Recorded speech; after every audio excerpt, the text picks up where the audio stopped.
اسلام الكتاتني، انت موجود النهارده ليه معانا عند ماسبيرو رغم ان انت اخوان ومن عيله اخوانيه كبيره؟ اولا انا هي قناعاتي الشخصيه اللي مؤمن بيها. انا انسان مصري نزلت في الثوره، مؤمن باهداف الثوره: عيش، حريه، عداله اجتماعيه، كرامه انسانيه. استمريت في الثوره منذ بدايتها حتى الان. مؤسس لحركه ثوريه من حركات الثوره اسمها بنحب البلد دي.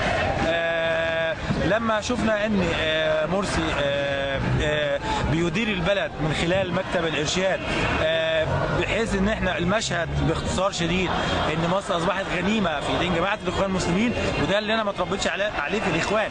انا لما اكون اتخيل ان الاخوان المسلمين تكون عندهم لهجه الاستعلاء، وان مصر غنيمه ليهم، وان يعملوا اعلان غير دستوري يتيح صلاحيات مطلقه لرئيس اساسا هذا الرئيس يفتقد الى مقومات القياده. انا ارى ذلك وانا مسؤول عن هذا الراي. وتمرير دستور معيب بكثير من الصلاحيات المطلقه لرئيس الجمهوريه. على سبيل المثال ان رئيس الجمهوريه من حقه ان يعين رؤساء الاجهزه الرقابيه التي من المفترض ان تراقب الاجهزه التنفيذيه، وهو رئيس لهذه الاجهزه. فاحنا بنفتح باب الفساد من جديد بصوره افظع مما كان في عهد مبارك. فانا نازل اقول لا، وانا نازل اقول ارحل، وانا نازل اقول الشعب يريد اسقاط النظام، لان من الناحيه الشرعيه ومن الناحيه السياسيه فقد مرسي شرعيته. من الناحيه الشرعيه فقد حنس باليمين اكثر من مره وكذب على الشعب المصري اكثر من مره، ومن الناحيه السياسيه اصدر اعلانا غير دستوري، في حين تصريحاته حينما اصدر المجلس العسكري الاعلان المكمل كان يرفضه ويقول لابد ان يعرض على استفتاء شعبي، ولم نرى مرسي يعرض هذا الاعلان الغير دستوري على الشعب المصري، وفاجأنا به وفاجأ مستشاريه وكأنهم لا يمثلوا شيء في قصر الرئاسة، مما دفع البعض لتقديم استقالاتهم امثال الاستاذ فاروق جويدة وغيرهم.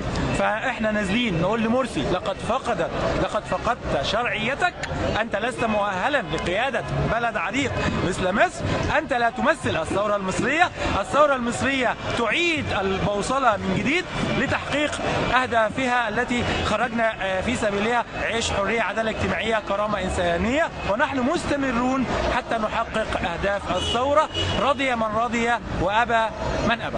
طيب أنت مش خايف على زعل عمك الدكتور سعد الكتاتني؟ عمي الدكتور سعد الكتاتني له كامل التقدير والاحترام على الجانب الإنساني، ولكن على الجانب السياسي أنا لي قناعاتي الشخصية التي أؤمن بها. لا يستطيع أحد أن يسيرني ذات اليمين أو ذات الشمال. دي قناعتي الشخصية، وأنا مسؤول وكل ثقة وإيمان بقناعتي وراحة ضمير.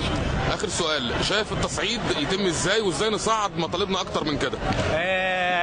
أنا أرى أن الكرة الآن في ملعب الولايات المتحدة الأمريكية، لأن مرسي أتى برضا أمريكي وبمساعدة الإدارة الأمريكية، فقد قدم لها تفاهمات تتيح له أن يستأسد في الحكم هنا في مصر. ولكن أن على الولايات المتحدة حينما ترى هذا المنظر، أعتقد أن الولايات المتحدة حينما ترى ما حدث اليوم سوف تعيد ترتيب أوراقها. ولذلك أنا أفسر حالة السكوت التي تنتاب مكتب الإرشاد ومرسي وصفحات الإخوان على الفيسبوك، أنهم ينتظرون ماذا سنفعل. كلهم ينتظرون إشارة أمريكا، هل ستتخلى عن مرسي أم سوف تواصل تأييدها له.